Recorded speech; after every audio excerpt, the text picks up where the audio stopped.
आज हम बनाएंगे बिना गैस जलाए सिर्फ 20 रुपए के खर्चे में इतनी महंगी, टेस्टी और लाजवाब डिलीशियस मिठाई जो आप बाज़ार से 1000 रुपये किलो लेके आते हैं। खाने में इतनी टेस्टी लगती है कि आप इन्हें एक बार बना के खा लिया तो हर त्यौहार पे आप यही मिठाई बना के खाएंगे और सबको खिलाएंगे। तो चलिए ये मिठाई बनाना शुरू करते हैं। इसके लिए सबसे पहले मैंने लिया है मिक्सी का जार और मिक्सी के जार में 2 छोटी कटोरी चीनी ऐड की है। साथ ही फ्लेवर के लिए 2 इलायची को छील के ऐड किया है। आप चाहे तो इलायची पाउडर भी ऐड कर सकते हैं। साथ ही मैंने लिए हैं 8 से 10 काजू और अब इन सारी चीज़ों को हमें बिल्कुल बारीक पीस लेना है। बस मोटा नहीं होना चाहिए, ना तो चीनी के दरदरी होनी चाहिए और ना ही काजू के टुकड़े होने चाहिए। सारी चीज़ों को बिल्कुल बारीक इस तरीके से पीस लेना है। अब पिसी हुई चीनी और काजू को हमें किसी भी बड़े बर्तन में निकाल लेना है।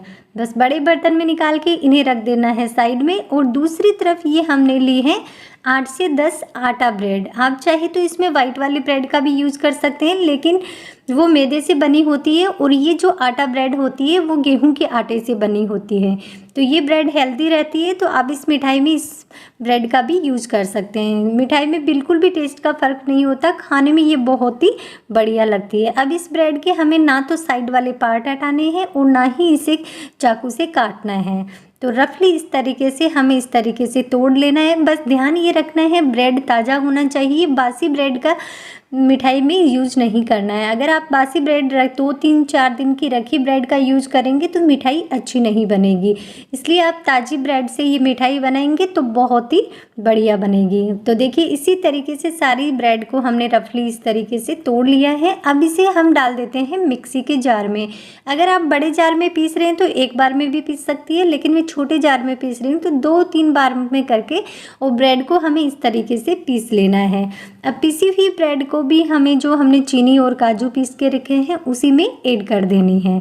बस ब्रेड इस तरीके से बिल्कुल बारीक पीसनी है। ब्रेड को भी आपको बिल्कुल भी मोटा नहीं रखना है। इसी तरह बची हुई ब्रेड को भी हमने सारी ब्रेड को पीस लेना है और सारी ब्रेड को उसी पीसी हुई चीनी में डाल देना है।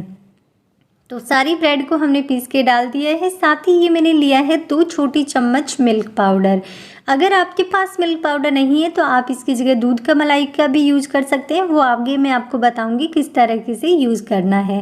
अब 2 चम्मच मिल्क पाउडर ऐड करने के बाद में ये हमने लिया है 2 चम्मच देसी घी का यूज़ करना है। यहाँ आपको ऑयल का यूज़ नहीं करना है और ज़्यादा घी का यूज़ नहीं करना है, सिर्फ 2 चम्मच ही घी का यूज़ करना है। अब सारी चीज़ों को अच्छे से इस तरीके से मिक्स कर देना है। मिल्क पाउडर मैंने इसलिए ऐड किया है क्योंकि इससे बिल्कुल मावे जैसा टेस्ट आता है। अगर आपके पास दूध की मलाई रखी है तो उससे भी आप ऐड कर सकते हैं, लेकिन मलाई को आपको डायरेक्ट ऐड नहीं करना है। पहले अच्छे से फेंट लेना है और फेंट के बिल्कुल क्रीम जैसी हो जाए तब इसमें आपको दूध की मलाई का यूज़ करना है। उससे भी बहुत ही बढ़िया टेस्ट आता है क्रीम जैसा। तो देखिए सारी चीज़ों को हमने अच्छे से इस तरीके से मिक्स कर लिया है ब्रेड में। और अब ये मैंने लिया है 2 चम्मच के करीब ठंडा दूध। अब आपको इसमें गर्म दूध या नॉर्मल दूध का यूज़ नहीं करना है, फ्रिज में रखे हुए ठंडे दूध का यूज़ करना है। और दूध को एक साथ नहीं डालना है, बस 1-1 चम्मच करके इस तरीके से थोड़ा थोड़ा दूध डालते रहना है और अच्छे से सारी ब्रेड में इस तरीके से मिक्स करते हुए इसका आपको डो लगाना है। डो बिल्कुल गीला भी नहीं लगाना है और ना ही बिल्कुल टाइट लगाना है, सॉफ्ट सा आटा लगाना है। तो दूध आपको 2-3 बार करने में जितनी ज़रूरत हो उस हिसाब से आपको दूध ऐड करते रहना है। तो देखिए मैंने 2 चम्मच दूध डाला है, उसे मुझे थोड़ा सा सूखा सा लग रहा है तो मैंने 1 चम्मच के करीब दूध फिर से डाल दिया है और अच्छे से इसे मिक्स कर लेना है ताकि जो चीनी है वो भी अच्छे से मिक्स हो जाए। अगर गर्म दूध का आप यूज़ करेंगे तो चीनी भी मेल्ट होगी तो ये ज़्यादा गर्म हो जाएगा और मिठाई अच्छी नहीं बनेगी।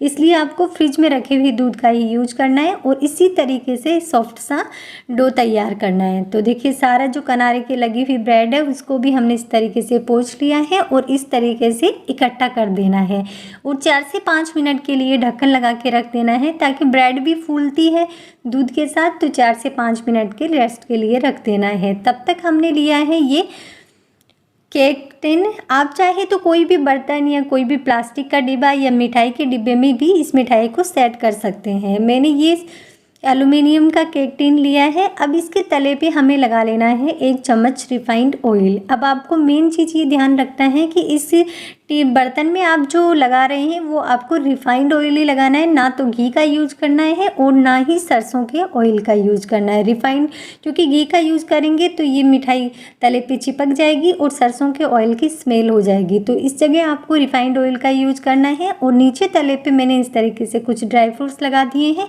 ये ऑप्शनल है, अगर आपके पास है तो ठीक है, वरना आप स्किप भी कर सकते हैं। इससे क्या थोड़ी मिठाई दिखने में अच्छी दिखती है, इसलिए मैंने एक एक काजू और बादाम के टुकड़े नीचे रख दिए हैं तले पे। ऊपर से जो ब्रेड का हमने डो लगा के तैयार किया है मिठाई के लिए, वो इस तरीके से सेट कर देना है अच्छे से। चम्मच से एक जैसा पूरे आराम से पूरे टीन में बराबर अच्छे से इस तरीके से जमा देना है। तो जितना अच्छे से आप इसे सेट करेंगे उतने जो नीचे हमने ड्राई फ्रूट्स रखे हैं वो भी अंदर सेट हो जाएंगे और मिठाई बिल्कुल दानेदार बनेगी। तो देखिए चम्मच से मैंने अच्छे से इस तरीके से सेट कर दिया है। अब इसे हमें ढक्कन लगा के आधे से 1 घंटे के लिए फ्रिज में रख देना है सेट होने के लिए। तो ढक्कन लगा के रखना है, खुला नहीं रखना है और फ्रिज में ही रखना है, आपको इसे फ्रीजर में नहीं रखना है। तो मैंने 1 घंटे के लिए रखा था। 1 घंटे बाद मैं आपको निकाल के दिखाती हूँ। देखिए मिठाई अच्छे से सेट हो गई है। आपने मिल्क केक तो बहुत से खाए होंगे, इतने महंगे 1000 रुपए के, लेकिन ये बिल्कुल मिल्क केक को भी टक्कर देने वाला ब्रेड से बना हुआ मिल्क केक है, जो खाने में बहुत ही टेस्टी लगता है और बिल्कुल दानेदार और मुँह में घुल जाने वाला बनता है। साथ ही हमने जो ड्राई फ्रूट्स लगाए हैं उसे देखिए, ये दिखने में कितना सुंदर लग रहा है और खाने में तो बहुत ही डिलीशियस लगता है। तो आप भी इन त्योहारों पे ये ब्रेड से बना हुआ मिल्क केक ज़रूर ट्राई करना। और देखिए अब ये हमने अच्छे से जो तले पे निकलता है उसे आपको क्या होता है, फ्रिज से तुरंत निकालते ही प्लेट में नहीं निकालना है, 4 से 5 मिनट के लिए रखे रहना है और उसके बाद में उसको प्लेट में इस तरीके से उलट के और ऊपर से हाथ से 1-2 लगाएंगे तो ये तुरंत नीचे प्लेट में निकल जाएगा। तो देखिए कितना बढ़िया परफेक्ट ये मिल्क केक सेट हो गया है। अब चाकू से आप अपनी पसंद से अगर स्क्वायर शेप में काटना चाहे तो उससे, या ट्रायंगल शेप में, जैसे भी आपको पसंद हो उस हिसाब से कट कर सकते हैं। अब काटने से भी आपको पता चल रहा होगा, देखिए कितना सॉफ्ट दानेदार बना है। मैं आपको बिल्कुल पास से दिखाती हूँ। जैसे मार्केट से हम मिल्क केक लाते हैं ठीक उसी तरह इसमें भी बहुत ही बढ़िया दाने पड़ते हैं, बिल्कुल दानेदार। खाने में बिल्कुल भी कोई खा के नहीं बता सकता कि ये ब्रेड से बना हुआ मिल्क केक है। तो आप इसे अपनी पसंद से काट सकते हैं किसी भी तरह। मैंने इस तरह का ट्रायंगल शेप में काटा है। तो आप भी ये मिठाई मिल्क केक ज़रूर ट्राई करना और मेरी ये मिल्क केक की रेसिपी आपको कैसी लगी वो भी कमेंट करके ज़रूर बताना।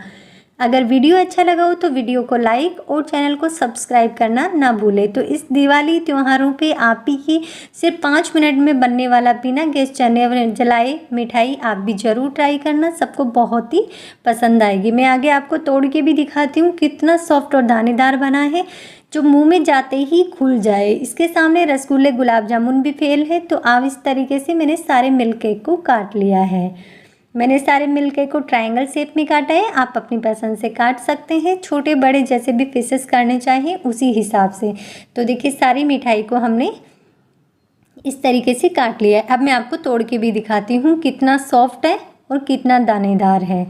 तो देखिए कितना बिल्कुल जैसे मार्केट वाले मिल्क केक में दाने पड़ते हैं ठीक उसी तरह। तो आप ये मिल्क केक ज़रूर ट्राई करना। मेरी ये रेसिपी आपको कैसी लगी कमेंट करके ज़रूर बताना। मिलते नई वीडियो के साथ, तब तक के लिए बाय बाय।